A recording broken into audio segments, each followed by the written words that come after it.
Hello my dear Indian players, నీ ఎవ్వ రెడీగా ఉండండి. ఆ జింబాంబే వాళ్ళను ఒట్టిగానే పిసికి హ్యాట్రిక్ కొట్టాలి. అరే మనం ఈ మ్యాచ్ గెలిచేసి హ్యాట్రిక్ కొట్టేస్తే ఇక సిరీస్ మనదే. ఆ తర్వాత లాస్ట్ మ్యాచ్ గెలిచినా గెలవకపోయినా పెద్ద ఇబ్బంది అంటూ ఉండదు.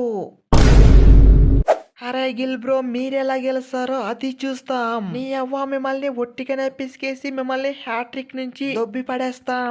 జింబాంబే అంటే ఏమనుకుంటున్నారు? మిమ్మల్ని ఈ మ్యాచ్ పిసికి నెక్స్ట్ మ్యాచ్ పిసికి సిరీస్ గెలుస్తాం. ఇక్కడ ఉన్నది ఎవరనుకుంటున్నావు?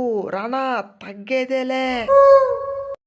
అరే ఏంది రణా బ్రో, విననీకు మాకు సిగ్గున్న చెప్ప నీకు మీకైనా కొంచెమైనా బుద్ధి ఉండాలి. అరే మీరు మాపై మ్యాచ్ గెలవడమా? మీకైతే అంత సీన్ లేదు. మరి మేమున్న ఫామ్ కి మిమ్మల్ని ఒట్టిగానే పిసికేస్తాం. అరే మిమ్మల్ని పిసకడం ఈ ఒక్క మ్యాచ్ అనుకోకండి, నెక్స్ట్ మ్యాచ్ కూడా ఒట్టిగానే పిసికేస్తాం. అరే ఏందేనా బ్రో, వీళ్ళు మనల్ని చాలా తక్కువ అంచనా వేస్తున్నట్టున్నారు. మనలో ఉన్న జ్వాలను బయటకు తీయాల్సిన సమయం ఆసన్నమైంది. నీ అవ్వ ఫస్ట్ మ్యాచ్ ఎలా గెలిచామో ఇక ఉన్న 2 మ్యాచ్లు కూడా వరుసగా గెలవాలి. మనమంతా ఊ మంత్రాన్ని ఒక్కసారి తెలుసుకొని పాటించాలి. మనం సరిగ్గా పాటించకపోవడం వల్లే మ్యాచ్లు దొబ్బుతుంది.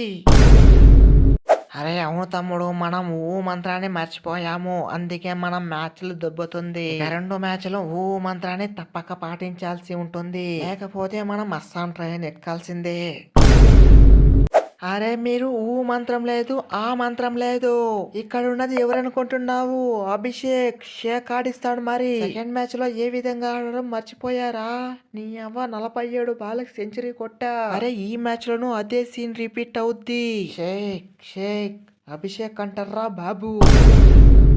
అరే మీరు బ్యాటింగ్లో పోటగాళ్ళు కావచ్చు, కానీ ఇక్కడ స్పిన్లో మైమర్పించే పోటగాడు ఎవరైనా ఉన్నాడంటే రవి బిష్ట ఒక్కడే. నీ అవ్వ కథ మొత్తం వేరే ఉంటది. అరే ఏందే తమ్ముడు, ఫస్ట్ మ్యాచ్ లో ఏమో 4 వికెట్లు తీసావు, సెకండ్ మ్యాచ్ లో ఏమో 2 వికెట్లు తీసావు, కానీ లాస్ట్ మ్యాచ్ లో మాత్రం ఒక్క వికెట్ కూడా తీయలేదు. కానీ వీడియోలో చెప్ప నీకు మాత్రం ఎగబడి ఎగబడి వచ్చేస్తావు. అరే ఏందే గిల్ బ్రో, అంత పెద్ద మాట అన్నావు. వచ్చేదే ఎప్పుడో ఒకసారి, అది వచ్చినప్పుడు తనక్కని పుణుక్కమంట. అలాంటిది నన్ను ఎగబడి ఎగబడి వచ్చానంటున్నావు. ఇది నీకు ఏమైనా న్యాయమా మరి? అరే ఇవన్నీ కాదు గాని, ఈ జింబాంబే వాళ్ళని ఒట్టిగానే పిసికి మనం ఇండియాకి సిరీస్ తీసుకువెళ్తున్నాం అంతే. ఫ్రెండ్స్ ఈ వీడియో మీకు నచ్చినట్లయితే వీడియోని లైక్ చేసి మన ఛానల్ని సబ్స్క్రైబ్ చేసుకోండి. అలాగే ఈ మ్యాచ్ ఎవరు గెలుస్తారో కామెంట్ చేయడం మాత్రం మర్చిపోకండి.